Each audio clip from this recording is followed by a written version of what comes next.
All right, I think we're live, and I'm just going to show you a couple of chapters here.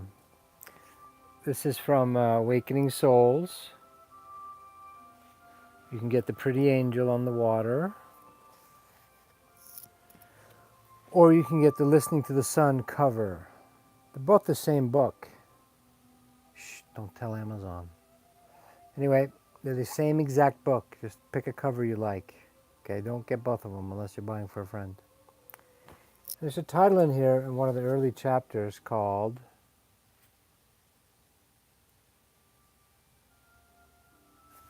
Am I doing this right? Hang on. Yeah, that's the title of it. Ah, God. Need an assistant. Death in its original form, role, makes an appearance. So years ago,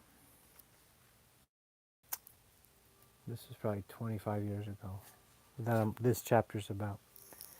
I write about death shows up at the gangbanger gym. Death shows up at the gangbanger gym. I'm at a gym where all the Chicanos, the local, what would be MS-13 today, probably, go to pump up on the west side of town, and they have a good deal. And I'm kind of, I can't deal with a major gym at the time. It feels too plastic, so I like to go there and lift weights. I hope I can get back to lifting some weights. That would be fun. Hi from Australia, Judith. By the way, this is I think a live, whatever they call it. If you want to contribute to me, you like these videos, I think you can do it. You can add I forget what they call it. Anyway, a donation. And so I'm at the gym, and God shows up. Not God, yes, but in the form of the angel of death, which we've all feared. And right here in this room where I'm sitting one night, where I had a lady show up who's a midwife, a doula, for people dying. And the other day this week with my friend who helps me, it seemed to be the theme. So I started feeling the angel of death, and he talked to me during this time. It's in the chapter, what he says, and it was like an instant I was on the treadmill, and I'm looking at some guy's shoulder with a big Durban, which is the hatchet executioner with a mask and usually bare chested with a big axe. He's got a tattoo of that, and it trips me into actually go someplace, 5, 6, 7D, no time, space, and hang out with the angel of death. And he gave me a grok, a download of who he is. Well, he showed up again 2 days ago. And he showed up that night when that woman was here who helps people die. Recently, my sister, calling you out, Anna, if you see this.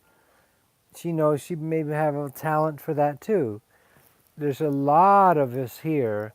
There's a lot of need, I should say. We're all giving glory to, we birthed a new baby. It's such a happy time. Well, maybe our glorification, or maybe we need more balance, helping people exit too. So it's not so fearful, you know? And so he showed up with my friend and I kind of probably invited him. And it felt incredibly peaceful again. And it feels like an old friend. It felt like I reacquainted myself. And he actually did healing on me. Like he removed a bunch of little deaths out of my body.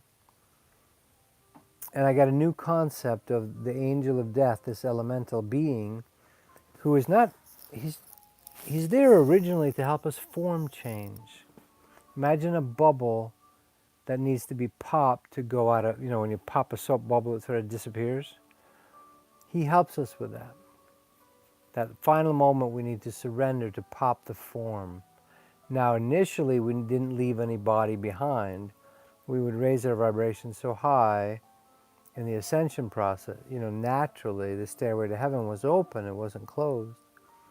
There was no thud, no fall, no separation, no disaster. The word disaster means disconnected from the asters. Asters are the stars. We weren't in a disaster state. We were still connected to our stars, to the irrepressible effulgent, effervescent, eternity, 0 points. Don't ask me to repeat that. That stars represent. Yeah, so anyway, he showed up and he was showing me a whole new healing technique. He says, I'm not just here for the coup de grace, meaning the final get you out of here.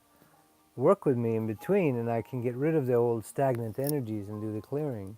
And that's what I've been doing for 2 years, kind of on a harsh course. But I invoked it, I invited it, and I'm very grateful that the beings that help with it. And he showed up. My friend was like, well, you invited him, he's right here. And I'm like, oh, it feels so good. I know it sounds crazy to people because we're all trained to fear death. But the point is, that doesn't work. I recently saw a man, my friend Richard told me, knew him when he was alive, Hugh Prather, Prathr, and he said something that really clicked with me. The title of this is The Horror Show is perfect, right? We've made death a horror show. The Grim Reaper, the Styx, the River Styx, the darkness, Cerberus. Really? The demons are dangerous.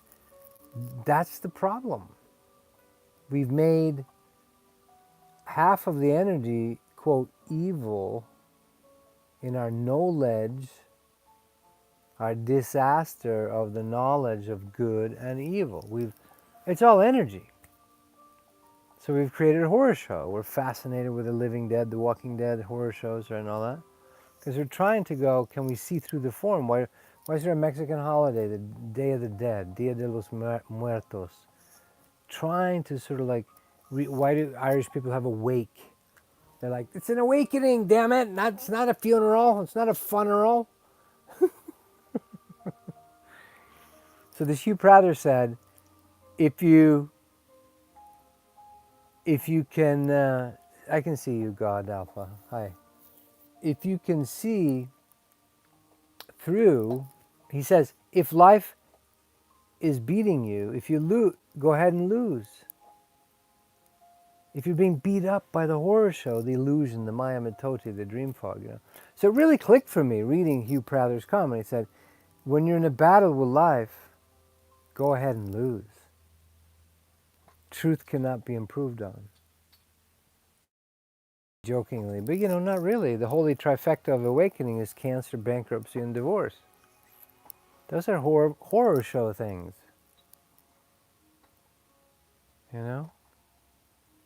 So the horror show is perfect. So reading Hugh Prather's thing, where when you're in a battle with life, go ahead and lose. Some kind of aikido. Yes, and you lose anyway. Maybe it's why the Buddhists say, this struck me as I was about to do this, they say without the fall, without separation, without ignorance, there is no enlightenment. Without a fall, there is no ascension. There you go, Emmy. Yeah, I mentioned in the book, I was only brave enough to do the divorce and the bankruptcy at once. I couldn't hit the cancer. I probably would have ascended right away. That's what everyone says afterwards when they've been hit with something horrible, if they make it through it. I don't like the saying, whatever doesn't kill you, it makes you stronger. It's kind of, Nietzschean negative. Negative. More like people will say it was the best thing that ever happened to me. Now, while you're going through it, it's fucking murder and hell and despair and terror. And, my Kundalini cleaning these last 2 years, it's not fun at times. And other times you're like, okay, I get it. I trust the process. You're multi-phrenic, like I told my friend. So when you're in a battle with life, go ahead and lose. Doesn't Jesus say something like this? He who shall lose his life shall regain it. Deep mystical teachings, all of them, right? So the horror show is perfect. Once you're brave enough, you're willing to face death. Look upon the face of death. Make friends with death. He told me in that transmission years ago, he said, we used to play and dance together. Now the vast majority of you are taught to fear me. I used to be your angel shifter of forms, popping forms. Back when we used to be able to form shapeshift very easily, we weren't so attached to form.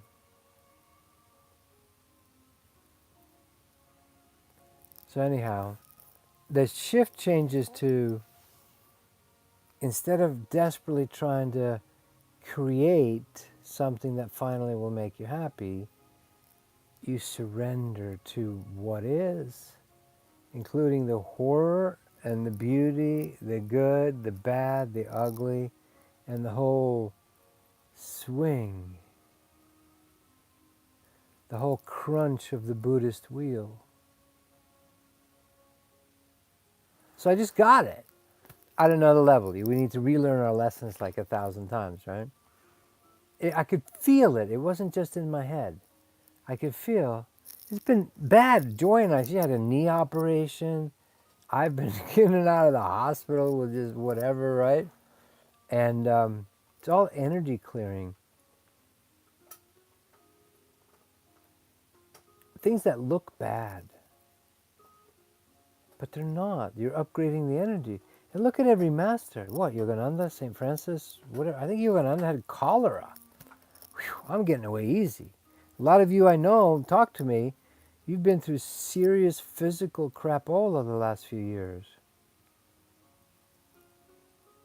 It looks horrible. It looks like a horror show. Mental things, you go crazy, divorces, terrors. I mean, in our dreams, and this is what I'm doing with the webcasts. It's mostly now I'm attracting people going through the purge, the clean. Yeah. I took up gardening. Yeah, perfect.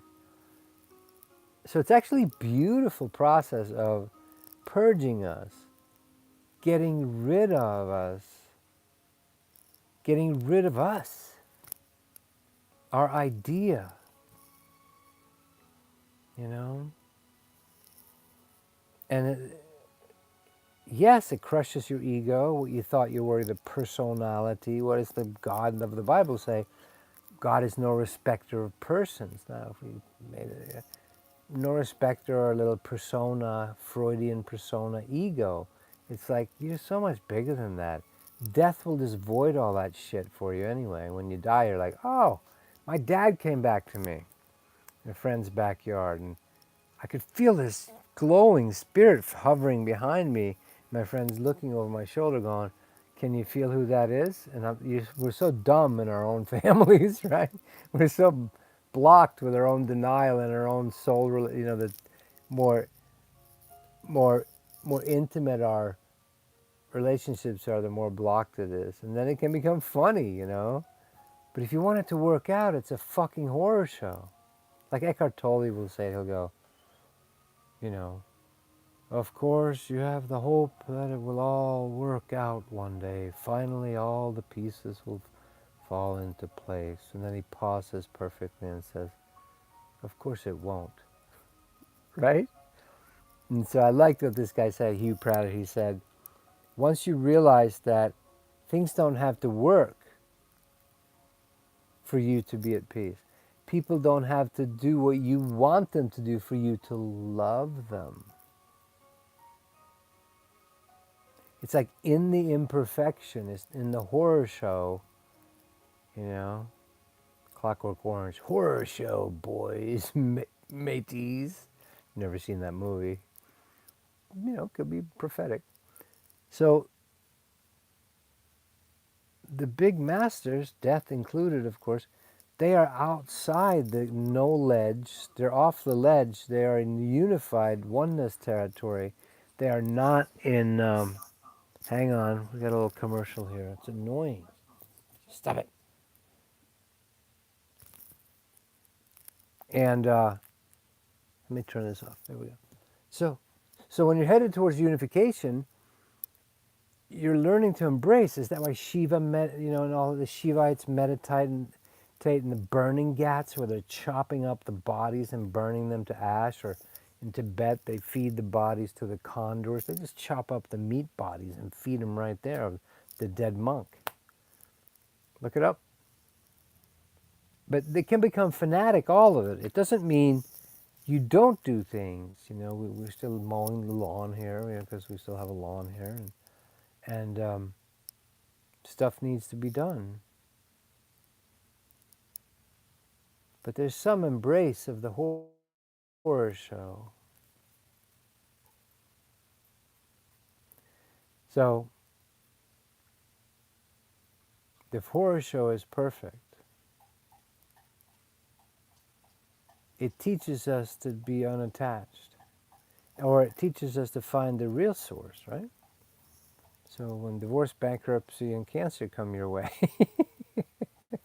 or Kundalini awakening, it's like you're mature. Don't go looking for it. Have a good time. It is gorgeous and blissful on the other side of the clean out. Once you clean out the pool, or you clean out the horrible stuck stuff in your septic system, right? But then things flow.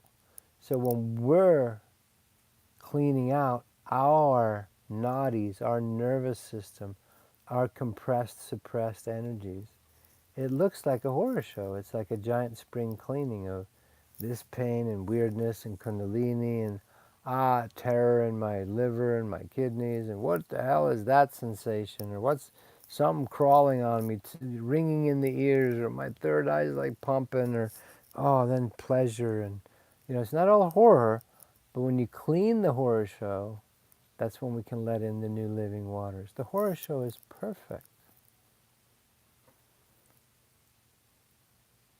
It is actually set up as a perfect reflection to nudge us, no, back to center, back to 0 point, back to I am that I am, back to perfection. Easier said than done. And at this time on Earth, it looks like a lot of purging. We're being triggered all over the place. All our ancient battles between the male and the female, the battles inside ourselves, and so forth. So when you're in a fight with life, go ahead and lose. Aikido, no resistance. The art of non-war. Yeah. So it's normal at this time on Earth if you're losing. Years ago, a good friend of mine and I, when we first met, he was going through major shitola. And Beck's song was just that, why don't you kill me? I'm a loser, so why don't you kill me, right? We used to drive around in the truck, just fucking laugh at Beck, because it was so obvious how nerdy Beck was. And he embraced that loserness, and it became transmuted, converted into a massive, whatever, winner. He was not even a normal musician. He did whatever the fuck he wanted. Beck, if you remember him, yeah? So have fun with it. All that running and stressing and trying to be a winner, you lose in the end anyway. If you win the rat race, you're still a rat, right? This is not an excuse for sloth. This is not an excuse for not keeping your gardens clean. You go to California and Encinitas and visit Yogananda's gardens. They're immaculate. They're most beautiful ever. So it's not an excuse for sloth and not doing anything, but it's like unattached. God doesn't do anything, source. Yet he, she, it creates everything. Unlimited 0 point energy. But God doesn't work, you know? So there's a balance in there of finding the sweet spot, and give ourselves the time to work towards it. And when you're used to winning or looking good or being a leader, it's really ego humbling to be brought to nothing. But doesn't that make sense? Doesn't the universe have to bring us, empty us of our ego, our ideas of, and if you've been so self-reliant on I'm the doer, Babaji used to say, Baba used to say, I'm not the doer. The universe does it through me. Right? Thank you for the contribution. Appreciate it very much. So, when you find yourself in a battle with the source, you're trying to outwit, outsmart, outplay God, you're going to lose. And our whole society, is kind of built on one weird trick on how to outwit, outsmart, and hack the system. No, you cannot hack anything. Shell, you're incredibly intuitive. That's a super synchronicity for me. I was trying to explain and find an old verse. I think it's in my book, Shackled Gods. The walk across the chasm has to be one, W-O-N, one by one.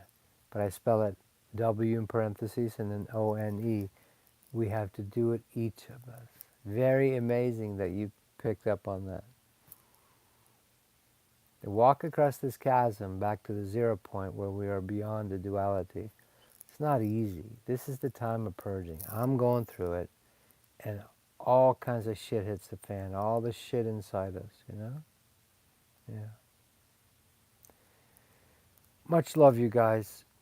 I think we're going to end it there. So the horror show is, believe it or not, perfect. Yeah. So rewatch this if you want. And Sundays, I am still doing the webcasts. Mostly it's for people going through real awakening now. We're not doing any rah-rah success worship at this moment. Like, if you do these techniques, you'll finally have everything you want. No, not doing that. Not doing that right now. Hang on. Did I freeze up? I think I froze up. All right. Much love. TobiasLars.com for the webcasts. Look for those if you want to participate on Sundays, and where we sort of try to open to this space, let Source come into us, help us, and so forth. All right. Much love. I'm frozen up, so I got to go anyway. Okay, bye.